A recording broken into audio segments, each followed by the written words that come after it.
parmi nous. Je vais me tourner vers Micheline Jacques. Madame Jacques, merci. Comme je le disais, vous êtes sénatrice de Saint-Barthélemy. Vous êtes la présidente de la délégation Outre-mer du Sénat. Et on vous a vu très très active ces dernières semaines, à la fois vous-même et le Sénat sur de nombreux sujets liés aux Outre-mer. Et il me paraissait très très important de vous inviter à venir. Et vraiment, je vous remercie d'avoir accepté. Est-ce que vous êtes bien avec nous? Oui, parfaitement. Vous m'entendez?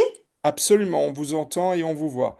Merci à vous d'être parmi nous. Alors, la première question, si vous me le permettez, bah, c'est une question d'actualité.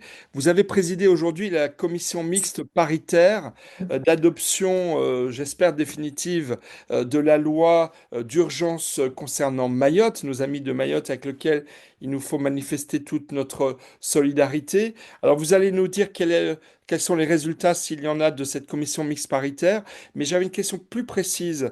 Il y a plus de 4 ans, une mission d'enquête parlementaire du Sénat très très active, qui avait été d'ailleurs présidée par votre prédécesseur, Monsieur Magras, avait préconisé de nombreuses mesures de prévention des catastrophes, de la gestion des catastrophes naturelles et climatiques dans les Outre-mer. Et ces préconisations avaient été un petit peu stoppées net par le Covid.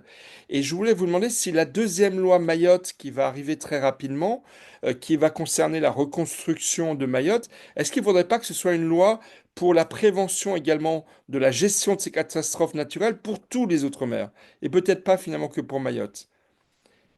Déjà, merci de votre invitation. C'est vrai que les Outre-mer, comme l'a dit Christine Kelly, on les a aux tripes, on les a au cœur. Et depuis 2020, je découvre d'autres territoires assez éloignés et particulièrement le territoire de Mayotte. Alors, juste, je n'ai pas présidé la commission mixte paritaire, c'est la présidente Ah, de la commission des affaires économiques de l'Assemblée nationale qui l'a présidée. La présidente de la commission des affaires économiques du Sénat était vice-présidente et moi j'étais en ma qualité de rapporteur de ce projet de loi avec mes deux autres collègues, Christine Bonfanti-Dossat au nom de la commission des affaires économiques et Madame Isabelle Floren pour la commission des lois et bien entendu Estelle Youssoufa que je tiens à remercier pour la qualité du travail que nous avons effectué depuis vendredi, qui a permis d'aboutir à une CMP conclusive et nous ne pouvons que nous en féliciter pour tous les Mahorais. Donc, pour en revenir à la question sur la proposition, le projet de loi de programmation pour Mayotte, c'est un sujet qui est beaucoup plus large. Cela fait 5 ans que les Mahorais attendent un projet de loi spécifique pour leur territoire, puisqu'ils sont confrontés, outre la reconstruction du point de vue urbanistique, ils sont confrontés à d'autres problèmes beaucoup plus larges qui seront pris en compte dans ce projet de loi. La DGOM a évoqué 4 volets. Donc, il y aura un volet institutionnel, un volet migratoire, un volet aussi de convergence sociale et un autre volet un peu plus économique. Mais à ce stade, je n'ai pas d'éléments complémentaires sur ce sujet.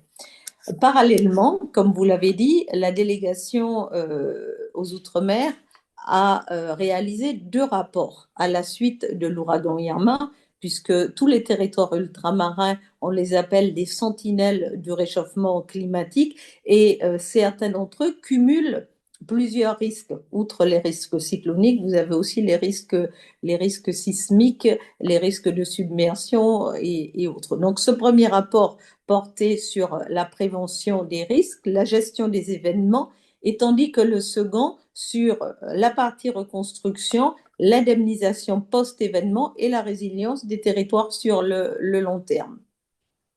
Dès 2019, le président de la République s'est saisi de ce sujet et a annoncé un projet de loi relatif aux risques naturels majeurs en Outre-mer et aussi une réforme du système d'indemnisation des catastrophes naturelles. Donc, ce projet qui a été piloté par la Direction générale de l'Outre-mer et qui s'est appuyé sur les travaux de la délégation, il faut le souligner, a été validé le 7 juillet 2020 par le Conseil d'orientation pour la prévention des risques naturels majeurs. La gestion de la crise Covid l'a mis en suspens. Pour autant, dans le cadre de la loi 3DS, a été voté un dispositif d'état de calamité naturelle qui a été adopté. Donc, ce dispositif prévoyait principalement un état de calamité naturelle exceptionnel qui se distingue de l'état de calamité de catastrophe naturelle et qui vise à sécuriser d'une part les décisions qui pouvaient être prises par les élus à titre expérimental pour une durée qui était envisagée de 5 ans. Et cet état de calamité naturelle exceptionnelle ouvrait droit systématiquement à un certain nombre de mesures pour gérer au plus vite la crise. D'accord. Donc j'espère que, bon, à la suite de cette catastrophe qui a frappé Mayotte, le gouvernement se ressaisira de ce projet et qu'on pourra l'examiner très rapidement. Je voulais vraiment aborder ce point d'entrée de jeu parce qu'effectivement, il y a cette urgence pour Mayotte et je pense véritablement que ce qui se passe à Mayotte, il faut en tirer des leçons pour l'ensemble des Outre-mer, euh, dans l'intérêt évidemment de toutes les populations. Le deuxième sujet que je voudrais aborder avec vous, Madame Micheline Jacques, ça concerne le dossier de la vie chère. Qui enflamme un petit peu certains de nos territoires et notamment la Martinique. Alors, ça part de tous les côtés. Il y a des projets de loi, il y a des propositions de loi. Il y a eu Monsieur Lurel, il y a Madame Bellet, il y a le ministre des Outre-mer qui s'est exprimé avec un petit peu de virulence, on va dire, à l'Assemblée nationale. Alors j'ai envie de dire, à vous qui êtes à la tête de la délégation Outre-mer du Sénat, comment vous-même comptez aborder cet enjeu de la vie chère en Martinique et dans l'ensemble des Outre-mer? La vie chère, bon, c'est un sujet économique, c'est un sujet qui est lié aussi à l'éloignement, à la normalisation, puisque les territoires ultramarins, particulièrement la Guadeloupe, les régis par l'article 73, sont des régions ultra-périphériques et sont soumis aux normes européennes, ce qui les oblige à importer euh, 98% des produits du quotidien de l'Hexagone majoritairement. Bon, ce sont parfois il y a des aberrations, mais on y arrivera. Donc voilà un peu le tableau. Il est vrai que c'est un sujet qui passionne et malheureusement, je m'aperçois que lorsqu'on a une crise, déjà, l'État gère par à-coups. On n'a pas encore réussi à gérer de manière structurelle et sur le long terme, mais on prend des micro-mesures qui calment, mais sans pour autant gérer les causes de ce sujet. L'Assemblée nationale s'est penchée sur le sujet, une commission d'enquête a été réalisée, le CESE aussi y a travaillé, mais on n'arrive pas à sortir, si vous voulez, de lignes claires, des idées claires de comment pouvoir diminuer le coût de la vie dans les Outre-mer. La loi de régulation économique de 2012 a montré un peu ses limites. Bon, malheureusement, elle n'a pas été, à mon sens, évaluée et on ne peut pas vérifier au point par point ce qui a marché, ce qui n'a pas marché et pourquoi il faudrait peut-être la revoir. Et puis, ce genre de situation de crise stimule par des propositions de loi. Donc, Madame Bellet a été rapporteure d'une proposition de loi à l'Assemblée nationale sur la vie chère. Victorin Lurel en a déposé une qui est en cours d'examen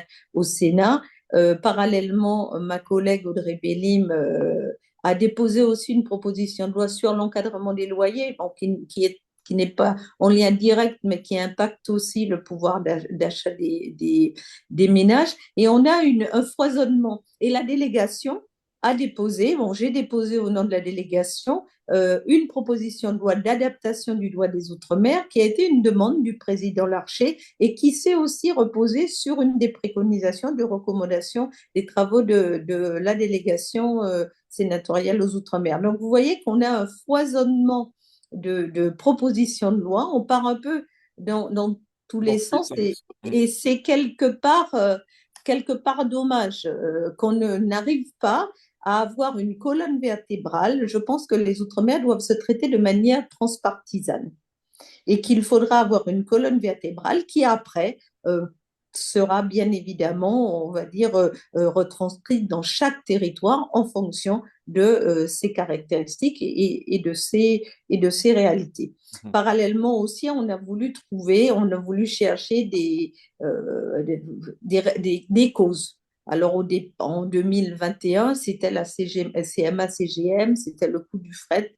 Donc, la CMA-CGM a passé un accord avec le ministre Jean-François Carenco pour arriver à se dire que finalement, un an plus tard, la CMA a proposé de réduire de moitié le coût de location du container. Cette mesure a été mise en œuvre, mise en place, et malheureusement, un an plus tard, ils se sont aperçus, on s'est aperçu que finalement, il n'y avait pas eu d'impact significatif sur le coût de la vie. Après, il a été question de l'octroi de mer. Et la CCDOM s'est saisie du sujet et a réalisé une étude que je trouve très, très intéressante puisqu'elle nous a été présentée à la délégation dans le cadre d'une audition qui a démontré qu'il y a quelques petits ajustements peut-être législatifs à faire, mais que d'une manière générale, l'octroi de mer n'a pas un impact significatif sur la formation des prix. Et puis, bon, je n'entrerai pas dans la polémique sur les grands groupes et particulièrement un groupe qui fait l'objet de toutes les critiques. Je n'ai pas d'avis à donner, mais je trouve dommage qu'on n'arrive pas à se mettre tous ensemble et qu'on n'essaie pas de trouver une solution. Bon, la délégation a travaillé sur la coopération régionale. Nous avons lancé une étude en 3 volets. L'année dernière concernait le bassin océan Indien. Et il est vrai que la coopération régionale le fait de casser les liens les normatifs permettrait, en s'approvisionnant, en régionalisant le commerce, de diminuer la concurrence et d'avoir des prix, des tarifs beaucoup plus attractifs. Pour en revenir un peu sur Mayotte, 2 exemples m'avaient frappé. Le bois de charpente arrive de Lituanie. Avec la crise des outils, le conteneur est obligé de longer toute l'Afrique pour remonter jusqu'à Mayotte. Donc, vous avez un trajet qui est rallongé d'un mois. Vous avez un coût de 1500 euros de frais supplémentaires de location du container. Donc, il y a vraiment, alors que les Mahorais, les entrepreneurs mahorais, pourraient s'approvisionner en Afrique du Sud, à Madagascar, au Kenya et voire même à l'île Maurice, toute proche, qui développe des bâtiments qui sont très résistants. Donc voilà un peu, en gros, le schéma sur lequel nous sommes en train de travailler. D'ailleurs, à ce titre, la délégation, j'ai déposé une proposition de résolution qui permettra justement, en partenariat avec la Commission des affaires européennes, et notre collègue député européen pourra nous donner aussi sa vision sur le sujet, qui permettra justement de pouvoir proposer, créer une politique européenne de voisinage ultra-périphérique à destination des États voisins des RUP, un peu comme ce qui se fait actuellement en parallèle de la politique de voisinage qui permet à des pays non européens de travailler, de commercer avec des pays européens. Nous avons aussi demandé l'inscription d'un paquet RUP législatif qui permettrait de lever les obstacles normatifs à leur insertion régionale et notamment dans les secteurs de l'agroalimentaire, du traitement des déchets et de l'énergie, parce que les déchets, le traitement des déchets est une vraie problématique dans nos outre-mer. Nous avons aussi proposé des cofinancements. Alors, vous avez deux types de cofinancement. Vous avez des cofinancements FEDER, bon, que tout le monde connaît, qui aident à développer des infrastructures, mais il existe aussi un cofinancement qui s'appelle NDICI et qui concerne juste des appels, des marchés contribués à des marchés communs pour mieux orienter les crédits européens vers des projets de coopération régionale. Ensuite, nous appelons un certain nombre de Alors, mesures, d'autres mesures, tout à fait. mais de Alors, manière à mieux intégrer nos territoires ultramarins dans leur bassin géographique proche. Alors juste, moi, ce qui me paraît important dans votre démarche, et je pense que c'est important de sensibiliser tous les ultramarins et les citoyens français dans leur ensemble sur le fait que, sur le débat sur la vie chère, et c'est pour ça que je voulais vraiment vous donner de la parole, comme vous l'avez dit, il faut un peu une colonne vertébrale, il faut calmer le jeu, il faut essayer de mettre un peu en musique toutes les initiatives qui partent un peu dans tous les sens. Et puis, il y a aussi, il faut le dire, des initiatives. Par exemple, l'accord sur la vie chère du 16 octobre dernier en Martinique est quand même un, un accord très important, ne serait-ce que parce qu'il a réuni tous les acteurs de Martinique, mais également il y a des initiatives, on en parlera tout à l'heure avec Max Sorville, sur ces zones franches sociales, ou ce qu'a dit François Bayrou à Mayotte en parlant de zone franche globale. On reviendra sur ces éléments de solution. J'avais une dernière question, Madame Jacques, à vous poser. En fait, ce que je trouve intéressant, vous avez un agenda alors qui est très très chargé. Ça va permettre d'annoncer le thème du deuxième forum qui aura lieu dans 15 jours et qui s'appellera Violence contre les personnes, préfets, policiers, maires, attaques contre les entreprises, narcotrafic, les Antilles demandent de la sécurité. Vous êtes aussi très impliqué sur les enjeux de sécurité dans les Outre-mer. Je rappelle que vous avez au Sénat publié un rapport d'information sur l'action de l'État Outre-mer pour un chaos régalien dont les rapporteurs sont Philippe Bas et Victorien Lurel, et que une proposition de loi vient d'être votée à l'unanimité au Sénat visant à sortir la France du piège du narcotrafic. Donc, est-ce que vous convenez que ces enjeux de sécurité sont fondamentaux pour nos Outre-mer? En moins de 5 minutes, parce que le temps passera très vite.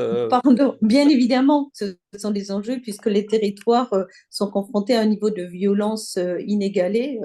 On ne veut pas le contredire. Le taux de criminalité est de 21 fois supérieur par rapport à l'Hexagone. Donc, c'est quand même un point important. 21 en Guyane, 8 fois supérieur en Guadeloupe.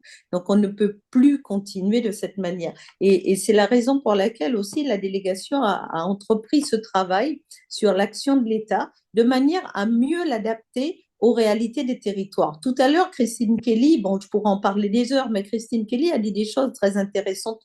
On ne se sent pas entendu, on se sent oublié, on se sent perdu. En fait, depuis que je suis présidente de la délégation à travers tous les travaux, je m'aperçois d'une chose, c'est que la traduction du principe d'unité et d'indivisibilité et parallèlement le manque de culture des Outre-mer, tant au niveau des décideurs qu'au niveau des administrations, pousse l'État à développer des politiques publiques qui ne sont pas efficientes et qui ne sont pas adaptées aux réalités des territoires.